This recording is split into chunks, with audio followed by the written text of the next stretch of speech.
কত বড় স্ক্যাম করলো বন্ধুরা, দেখো আজকে মিশো আমার সাথে। তো চলো তোমাদেরকে ভিডিওটা শেয়ার করি যে এই দুটো পার্সেলের মধ্যে যেটা 1 নম্বর আমি প্রথমে অর্ডার করেছিলাম 30 নম্বর 30 কোমর আমি অর্ডার দিয়েছিলাম। এটা এসেছে 28, আর তার সাথে আবার অনেকই ছোটো।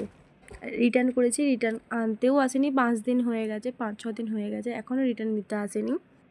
আর তার বদলে আমি এরপরে যে একটা পার্সেল ছিল ওইটাকে অর্ডার করেছিলাম, আর একটা জিন্স, সেইটাও মানে একদম খারাপ এসেছে। এই যে এইটা 2 নম্বরটা, তারপর এটা আমি এক দেখে অর্ডার করেছি আর এক হলো। আর ওই যে ফার্স্টে যে রিটার্ন করেছি ওটা রিটার্নটা আনতেও আসেনি, আর রিটার্নটা আসার কথা আছে 2-3 দিনের মধ্যে।